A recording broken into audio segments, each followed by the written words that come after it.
Hello all exam कट्टा या online प्लॅटफॉर्मवर भविष्यातील सर्व प्राध्यापकांचं सहर्ष स्वागत.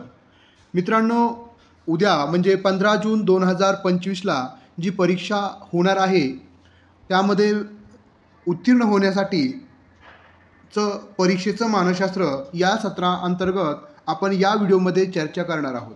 आपण या चॅनलला नवीन असाल, आपला व्हिडिओ आवडला असेल तर निश्चितच व्हिडिओला लाईक आणि चॅनलला सबस्क्राईब करायला विसरू नका, जेणेकरून आपल्याला शिक्षक भरती, प्राध्यापक भरती, सेटनेट परीक्षा या संदर्भातील अद्ययावत आणि उपयुक्त माहिती आपल्याला वेळोवेळी आपण देत असतो. तर मित्रांनो, आज आपण एका फार महत्त्वाच्या विषयावर बोलणार आहोत, म्हणजेच परीक्षेचं मानसशास्त्र. 15 जून 2025ला जी सेट परीक्षा तारीख निश्चित झालेली आहे, ती परीक्षा परवा उद्याच होणार आहे. त्या परीक्षेचं प्रत्यक्ष वातावरण कशा पद्धतीनं आपण हाताळलं पाहिजे, ही परीक्षेची तारीख एकट्या परीक्षेची नव्हे तर तुमच्या आतापर्यंत केलेल्या मेहनतीची, तुमच्या स्वतःच्या स्वप्नांची आणि कुटुंबाच्या अपेक्षांची परीक्षा आहे. तसं पाहिलं तर आपण 5 जुलै 2024ला आपण सेट परीक्षेची बॅच सुरू केली होती. आपल्या बॅचची देखील ही खरं तर परीक्षा आहे. मित्रांनो, ही परीक्षा म्हणजे एक दिवसाचं घडलेलं यश नव्हे, ही आहे त्या प्रत्येक दिवशी घेतलेल्या अभ्यासाचं, केलेल्या तयारीचं आणि मनोबलाचा संगम. परीक्षेच्या दिवशी आपण पहाटे जागे होताना फक्त एकच वाक्य आपल्या मनात ठेवायचं आहे, बिंबवायचं आहे की मी तयार आहे. परीक्षा केंद्रावर जाताना मन शांत ठेवा. वेळेपेक्षा अर्धा एक तास लवकर परीक्षा केंद्रावर पोहोचा, जेणेकरून आपल्या मनामध्ये कोणतीही द्विधा मनस्थिती किंवा मनामध्ये विचलन होणार नाही आहे. तुम्ही जे काही शिकला आहात, जे तुम्ही अभ्यास केला आहे ते तुमच्यामध्ये तुम्हाला आठवणार आहे. पेपर हातात आल्यावर घाबरू नका. एक प्रश्न सोडवताना दुसऱ्याची चिंता करू नका. तटस्थ राहा. विचारपूर्वक वाचा. प्रश्न सुरुवातीला वाचा, पर्याय नंतर वाचा. प्रश्न व्यवस्थित समजून घ्या. प्रश्नामध्येच काही कीवर्ड्स असतात, काही शब्द असतात, ज्या शब्दावर त्या प्रश्नाचं उत्तरापर्यंत आपल्याला पोहोचायला निश्चितच संधी असते. त्यामुळं कीवर्ड्स त्या प्रश्नामधील शोधण्याचा प्रयत्न करा आणि नंतर पर्यायाकडे जावा. आत्मविश्वास प्रत्येक प्रश्न सोडवत असताना आपल्यामधला ढळला नाही पाहिजे, याकडं आपण लक्ष देणं गरजेचं आहे. मित्रांनो, ही स्पर्धा दुसऱ्यांशी नाही आहे, ती स्वतःशी आहे. स्वतःच्या स्वप्नांशी, स्वतःच्या ध्येयाशी, स्वतः समाजाच्या अपेक्षा हे सर्व ओझं वाटून घेऊ नका. ही तुमची ऊर्जा आहे हे गृहीत धरूनच तुम्ही प्रत्येक प्रश्न आणि प्रत्येक क्षण परीक्षेच्या कालखंडातील तुम्ही व्यतीत करा.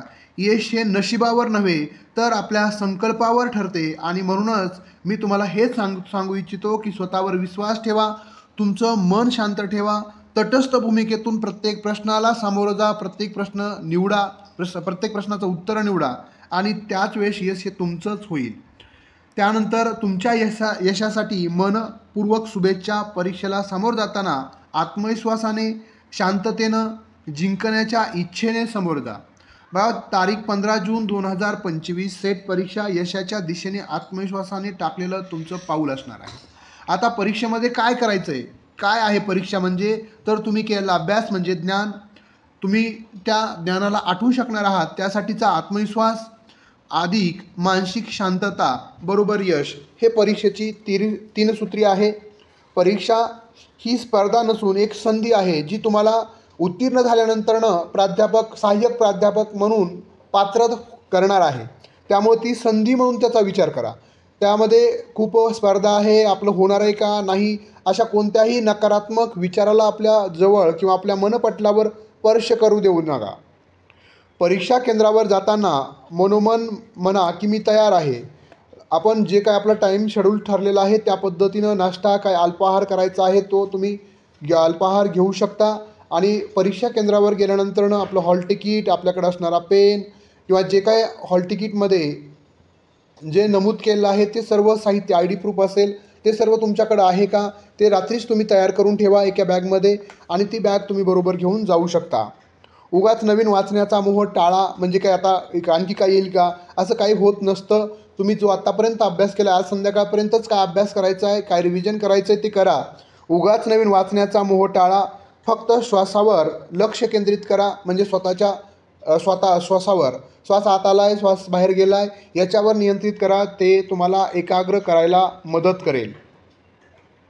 आता प्रत्यक्ष पेपर हॉलमध्ये तुम्ही गेलेला आहे, तुम्हाला तुमचं हॉल तिकीट चेक केलं आहे आणि तुम्हाला मधी सोडलेलं आहे. मधी सोडल्यानंतर तुम्ही तुमचा जो नंबर आहे तो चेक केलेला आहे. त्याच ठिकाणी तुम्ही बसलेला आहात.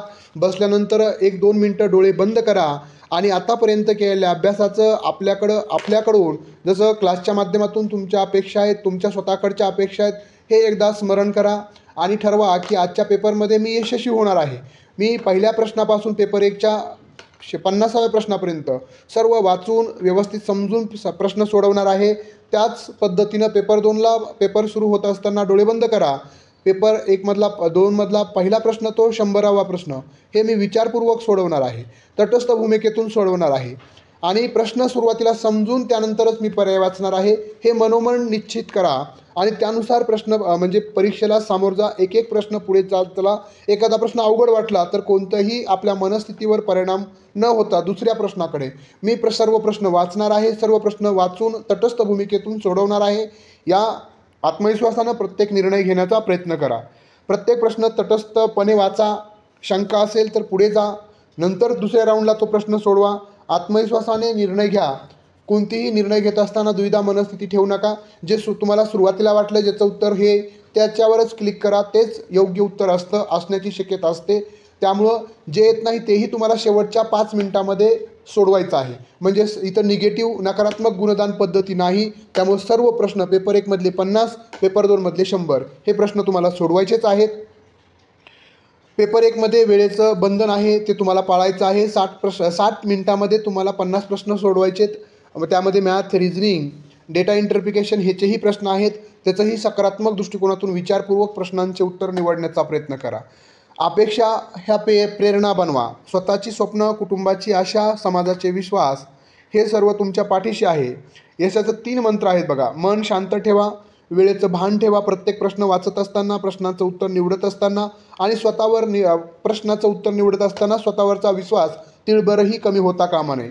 शेवटी मी विजेता आहे कारण मी मेहनत केलेली आहे. मी शांत आहे, मी सज्ज आहे आणि मी या परीक्षेत यशस्वी होणारच. हा आत्मविश्वास तुमच्याकडे असणं गरजेचं आहे. बेस्ट ऑफ लक. तुमचा आत्मविश्वासच तुमचं यश ठरवेल.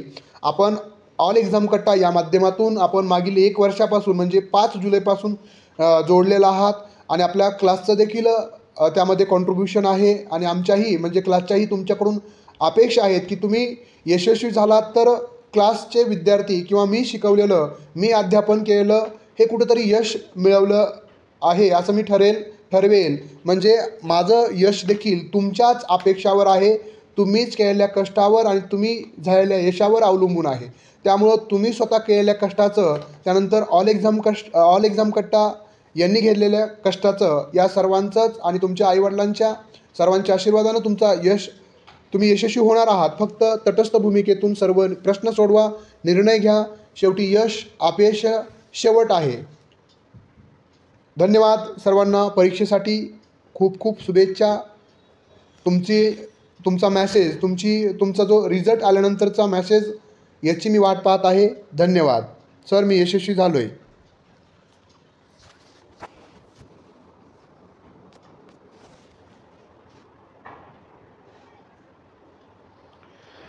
या बाळांनो या रे या, लवकर सारे भर